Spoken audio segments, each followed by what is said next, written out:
Hey guys, welcome back to some more Katawa Shoujo. I can't believe I fucked up the intro, but so is the nature of the person that knows two languages, which is me.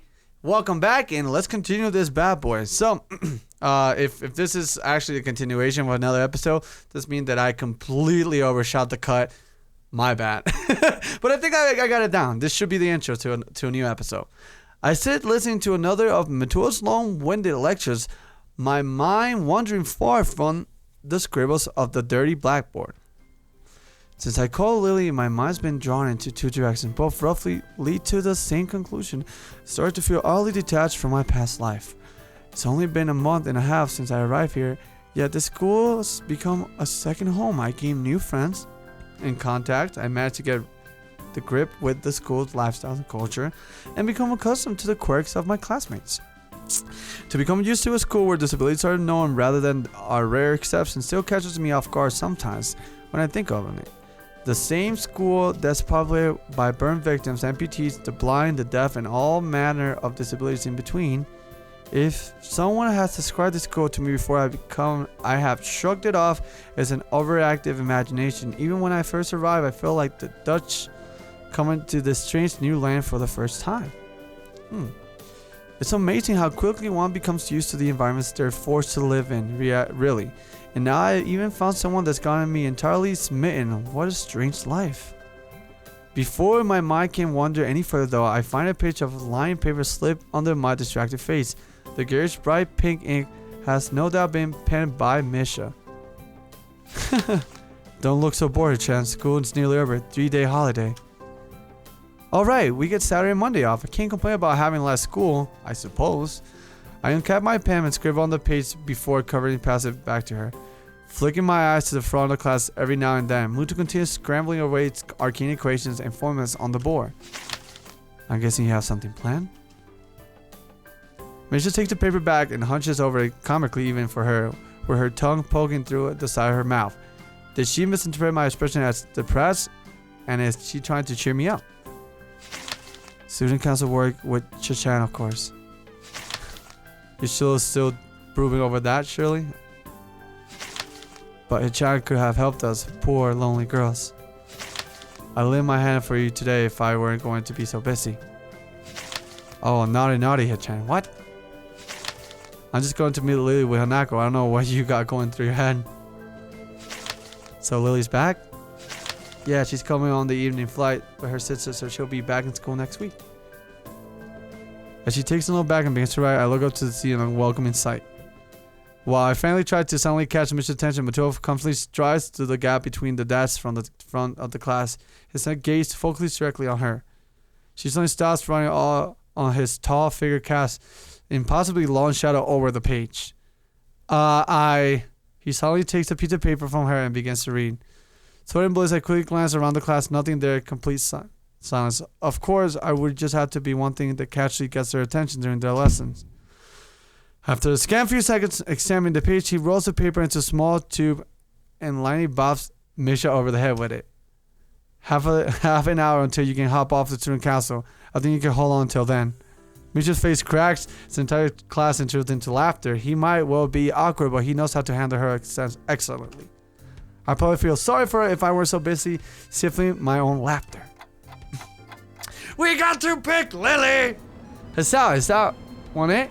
No, I think that's some foreign airline. And so the third aircraft they're not on comes into land. For the past hour, we've been whirling away at the time with small snippets of pointless chatter. Lilly and Akira's flight has been delayed. It'll probably be dark before their planes arrives. Is that one it? No, the company codes are wrong. Hanako's side floor left and right following the trickle of people in and out the huge class doors ahead of us. Fortunately, nobody pays her much heed. Their attention is apparently directed towards the greater things. Maybe that one is it? No, I think that... Hold on a minute. I think that might want... Oh, it might be that one after all.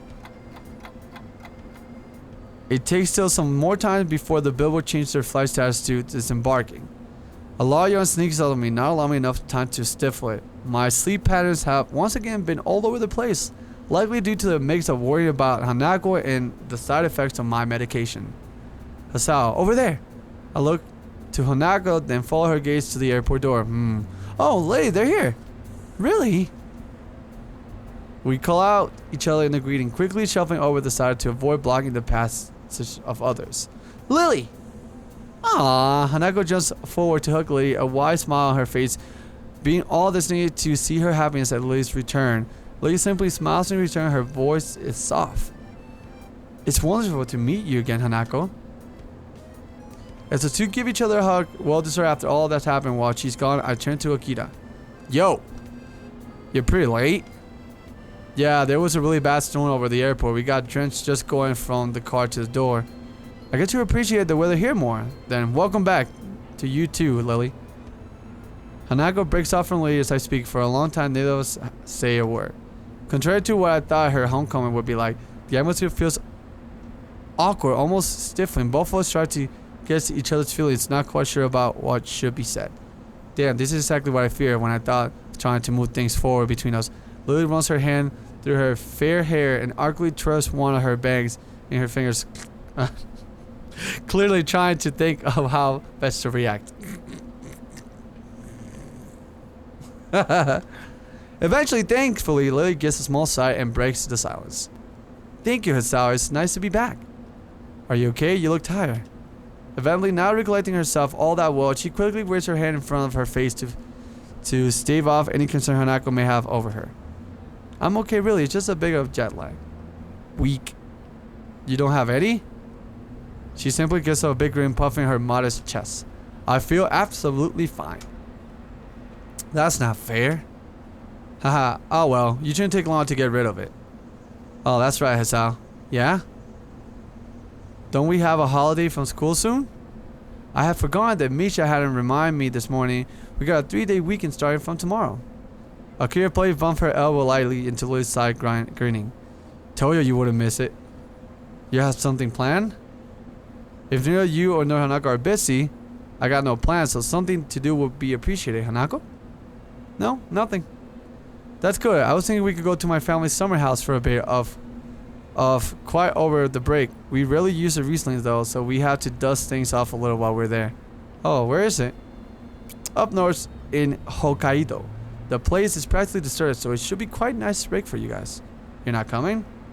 Nah, I got a little holiday of my own to set up with my boyfriend. I lower my eyes at her suspicion of her intentions.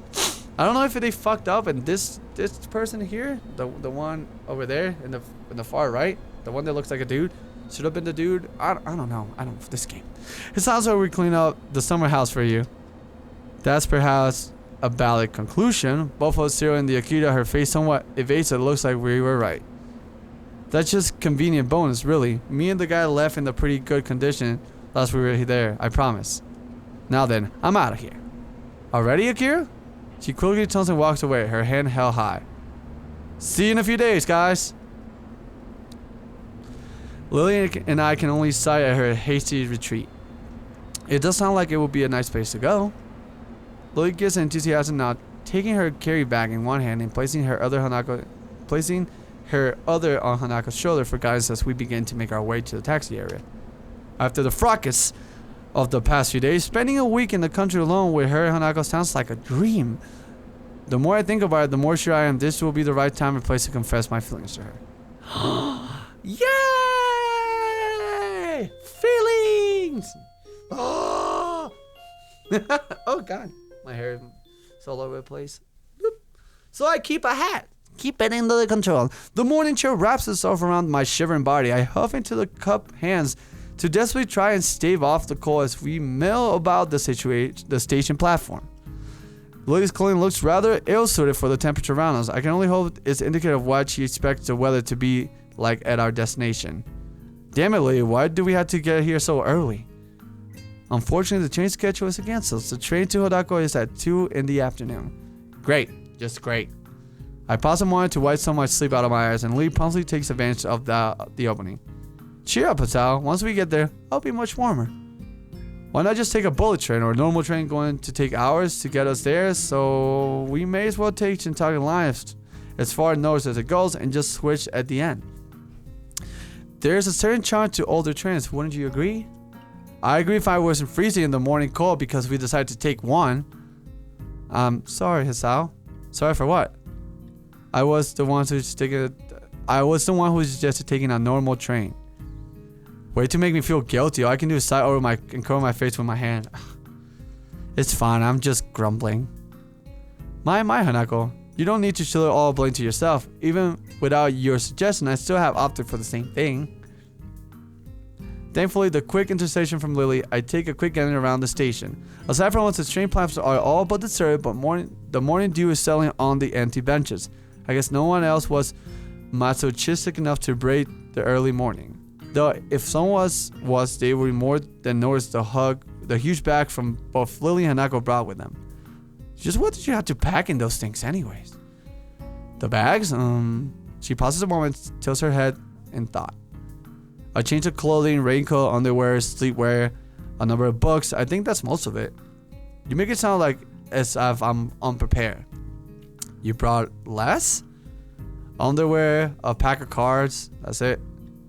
And my pills, but never mind that. No pajamas? Damn, I knew I forgot something. I roll my hair in frustration. Lily sighs. They'd be clothes you could use there. Akira usually goes there. After all, I think our parents' clothing is still in storage. I don't think there'll be any problem with you borrowing a set of pajamas if need be. Thanks though, I don't mind just sleeping in normal clothing. For 2 days? Good point. Not really though, 2 days will be borderline is more that looking even a little like a slob, but it'd be unacceptable while in the presence of two girls. As we leisurely talk on the station platform, an announcement sounds from the loudspeaker loudly heralding our ride's arrival. Looking past Lilly and Hanako though, the train still will out of sight. A quick check of my watch is not to see that this is the one we'll be taking. The 5:30 train was ours, right? Correct. Either of you wanted me to take your bags? Mine's exactly not heavy. My, that's very gentlemanly of you, Hasao. Don't accept too redundantly now. As I bend out to pick Lily's large bag, I look at Hanako's picking up hers. You fine with that? A silent nod is the only answer. I started to get the feeling that by the end of the trip, I'll be able to count every sentence she said on one hand. Oh god, Hanako is such a speaker. She speaks for days. Oh god. With the morning landscape passing by the window and the occasional rattle of the train bumping the carriage around, I try to focus my attention on the aging playing cards held in my hand. I'll race you 5. She scrunches her face up, leans over to Lily's conspiratorial. I can't read the see all these words. Conspirationally. To two and exchanging. I can't read that. Let me drink a little bit of water. Terrific. Alright, let me try that. She scrunches her face up and leans over to Lily's conspirationality. I can't even say that word. The two exchanging a few whispered words. Considering how often this happens so far, I'm coming to doubt Hanako's grasp of how to play poker. Hanako doesn't know how to play poker. It doesn't seem to distort Lily's reading though. Her hands fitting over the page with occasional corrections to account for her trains bumping and rocking. My collection of chess pieces that we're using as chips is steadily growing anyway, so it doesn't really bother me. Looking around our carriage, it's almost as empty as the station platform we waited for the train itself on. Only a handful of people can be seen, only mostly like tourists and couples on holiday. While the two continue their less and then clandestine strategizing, a small boy looks over the seat and stares at me, hoping he doesn't begin to stare at Hanako. I simply give him a wave and a smile. Thankfully, he retreats back to his seat after finding me far too boring to waste his attention on. I'll see you, and I raise you another 5. Damn, you got me, I fool. I've been bluffing and she caught me. Hanging my head, I push over a large portion of my winnings. Hanako looks absolutely delighted, and even if Lily keeps her attention focused on her reading material, I can see a smirk on her face. They are both extremely pleased. You son of a bitch working against me. For a moment, I tried to work out what Lily's reading, but the cover is too faded to read beyond the fact that Roman letters are on it. I pity I can't read the braille about the printed titles. What are you reading, Lily? The title looks like it's in English. That's right, and then there were none. It's an old British story. I can read it to you if you like. She extended the offer with a grin, obviously in jest. I think I'll pass, thanks. After a seemingly endless trip, we finally reached the promised land, El Satuo summer house. Even after the train trip, the walk-up seemed to take forever. Despite my grumblings though, I have never guessed the sight that would be in store for us once we traveled that long deserted road. It looks like more like a farmhouse than an everyday house. I imagine a small size surrounded by trees and bushes. An empty expanse of wheat fields and farming land can be seen as we walk up, the fencing only consisting of rickety old wooden planks.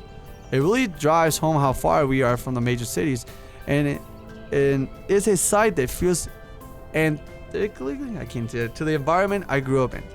The only thing that doesn't surprise me is the Western styling. Wow, it's amazing out here. It's wonderful. That's nice to hear. While Kira may have said that she kept the house in reasonable condition, I was worried that we might have different standards of reasonable. It looks like that there isn't another soul for miles, and it looks like there isn't another soul for miles. I thought Kira would be the type to keep to the city. Lilly furrows her brow in thought, seemingly recalling almost forgotten knowledge. From memory, there's a small town not too far ahead. Other than that though, this is a large, just all farmland. Akira and I stayed in our parents' house, which was the nearest city for a while, but after they left, we decided to move into a smaller, more easily maintainable house. To find a place like this in Japan nowadays is kind of anachronistic. I don't know. Well, this town does have quite a bit of history. I looked down the street one last time before getting back to the task at hand. Shall we go in then? I'm parched. It was a long walk to get here. Lilly gets an enthusiastic nod to three of us lugging our bags into the house. As soon as we set foot inside, Hanako and I started looking around, taking every detail of where we'll be staying for the next few days. All the artifacts of another life stopped mid-motion around the house, such as the television guide lying around beside the counter it was on, and the pans in the adjoining kitchen still sitting on the stove. It's a strange feeling really, as we were stepping into Akira's life for a brief moment before leaving in a couple of days just as we come. Of course, the more mundane reality is that she hasn't cleaned up after herself that well. Where should we put our bags? I'll show Hanako our bedroom. You can put yours here if you like. You mean I don't have the same bedroom as you two? Hanako flowers into a full blush as Lilly takes her cheek in hand. Oh my, how bold. You two. Hold on, if I'm to leave my bags here, where will I be sleeping? Well, seeing as we lack a guest room, the convertible futon, huh? Sorry, Hisao. I sighed, lamenting my place on the bottom rung, sleeping location priorities. I guess there's no other choice. Lilly leads to show Hanako to their bedroom, so I take a small tour to my surroundings after I drop my bag on the floor. The kitchen is just like the living room. It's fairly modest. The rustic nature of the wooden furniture drives home just how far we are from civilization. Returning to the living room, I decide to try out the television until they get back. We touch the remote and immediately flickers to life, apparently set to news channel. Almost flopping down from exhaustion rather than sitting, I lay back and watch. I guess I pass out. Hisao. I quickly wake myself up. Lilly and Hanako haven't returned minus their bags. From the Hidako night sky visible outside the window, it looks like I drifted off to sleep. Looking to the wall-mounted clock, it's already 10. You found the television then? Yeah, it really does feel nice and homey here. I'm glad you like it. You were already out like a light when we came back after unpacking things, so we didn't have the heart to wake you up sooner. Judging from her giggle, I must sound funny when I sleep. I swiftly decide not to inquire. There's some dinner waiting for you in the kitchen. Hanako gets a deep yawn, only remembering to cover her mouth at the last second. My, are you tired? No, I didn't get much sleep last night. I'm pretty tired too. It was a long walk here, and it's getting late. If that's the case, I suppose we should retire for the night. Good night, Hisao. Good night. Night. With that, they call eternally and walk back to their bedroom. Rubbing my eyes, I sigh. I wonder if I'll be able to get back to sleep after waking up. I suppose I'll eat something and watch some more TV quietly before going to bed. And then, dong ding, dong. Yep, there it is. Katawa Shoujo. Let's see. Is he still sleeping? I think so. I'm not. I am, however, incredibly tired. It's getting late in the morning. I know that. He likes to stay watching television. I could hear it from my bedroom. Only because I couldn't go to sleep. Should we wake him up? Don't do that, Hanako, please. No, we should leave him. I thought he wanted to be woken early if he didn't get much sleep during the night. Thank you, Lily. Besides, he sounds so peaceful. It would be a shame to wake him when he's like this. Keep a straight face out. It's nice she cares so much, though. Hanako, could you go to the fridge and fish out what's needed to make lunch? Alright. Just the vegetables and rice? That should be enough. We only need something simple as we can eat in town later. Hanako's footstep on the carpet floor can be heard moving away from the living room. As I do, I feel Lily's hand gently rest on my chest. It takes a titanic effort not to react, but something about her makes me think she knows I'm awake. A long silence passes. The only thought in my mind is that gentle, outstretched hand laying on my chest. After an indiscernible amount of time, Lily's withdrawn her hand. Good morning, Hisao. Conceding defeat all too easily, I prop myself up and rub my eyes. How you know? Your breathing was off. Well, that makes sense. She couldn't have needed that long to work it out. Knowing her hearing, she likely knew it before laying her hand on me. If you want to sleep more, you really should go to bed earlier. I heard the television going long into the night. Sorry about that. My medications have been interfering with my sleep for a while now. Even if I'm tired, I have trouble actually sleeping. I'm sorry for bringing this up, Hisao. I sigh, and this is exactly the kind of thing I wish others wouldn't do. Let's address it. I don't want to wave her off. I think she would want to know about it. Come on, you worry about me more than I do at times. It just means that I have to sleep a bit longer, that's all. But still, I'd say that I look absolutely fine, but I guess that wouldn't have a lot of meaning for you. She gives a sigh of consternation before trailing off in an amused chuckle, giving up the point. If you say so, please do take care of yourself, Hisao. Go on, Hanako. Hanako could use some help. She moves to protest, but reluctantly acquiesces and disappears into the kitchen, her hand running along the smooth white walls as she slowly walks. For a while, I sit and watch television and tend to wake myself up a little, but it's futile. I don't have anything better to do, so I follow Lily's lead.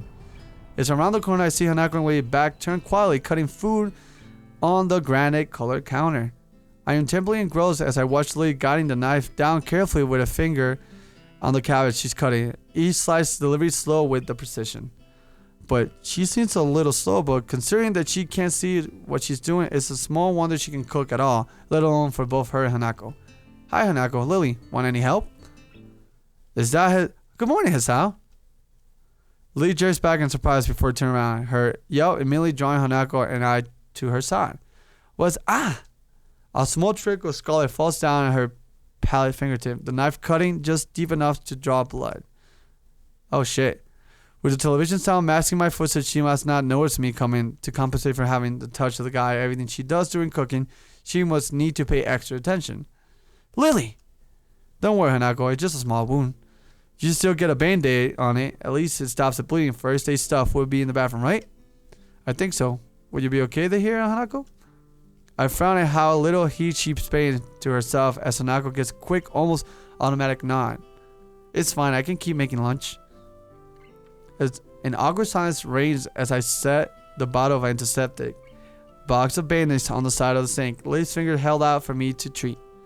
The lid of the bottle comes off in the middle of resistance, and the small ball of cotton it soaks in the liquid stains a pale green.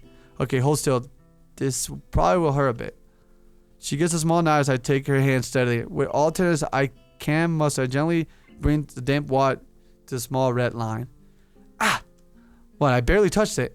Sorry. I give a sigh both at her reaction to settle on my own nerves. Her pain tolerance is startlingly low. I would like to tell you to man up, but I can't really do that. As she gets a small giver, I take advantage of her momentary distraction and gently press the cotton against her finger a few times, thankfully enough to do the job. We both settle somewhat as I bring the band-aid over the tip of her finger, covering the wound while making sure to not get stuck on her fingernail. There, finished. You can move now. Taking her hand from mine, gently clasp in the other. Thank you. It's no problem. It's something that I can do after causing you to hurt yourself after all. She lowers her head slightly at the apology said mindedly, rubbing her hand in what seems to be embarrassment. I really don't mind. Her answers don't seem to make much sense, given that what happens pretty clearly my fault. I can't help grimacing at her, despite the fact that her dainty smile still holds. She must not like being reminded of the limitations the lack of her sight imposes on her. It's something I can possibly fault her for. I've fallen prey to the same kind of feelings before, despite my condition not being nearly as ubiquitous in my life. Neither of us any of the happier.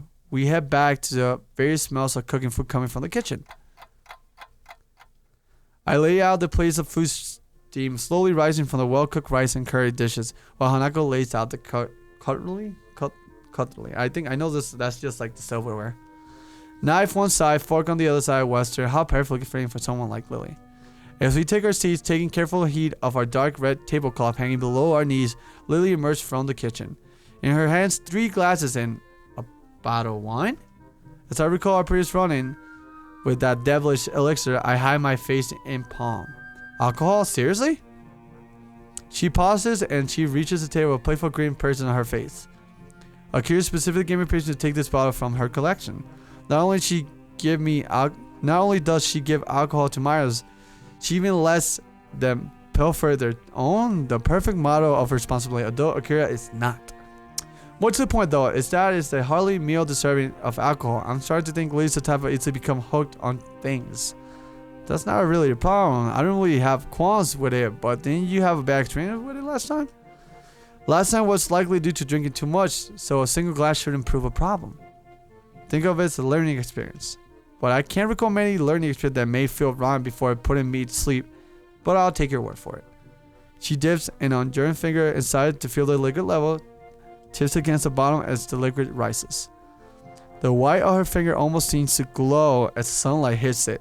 Its delicate outline blurs and reflected by the glass. Her fingers are definitely longer than mine, the kind that are more suited for pianists than a teacher. She'd likely have done well if she learned how to play. We quickly dig into our meals, forks, knives clattering against our plates. None of us are particularly eager to speak while eating. Lily altogether too reserved for such a thing. Hanako probably too shy to start a conversation, and I too busy serving the food. Such a pedestrian activity, eating together at the table, it seems so utterly normal, yet it makes me realize how long it's been since I've done something like this.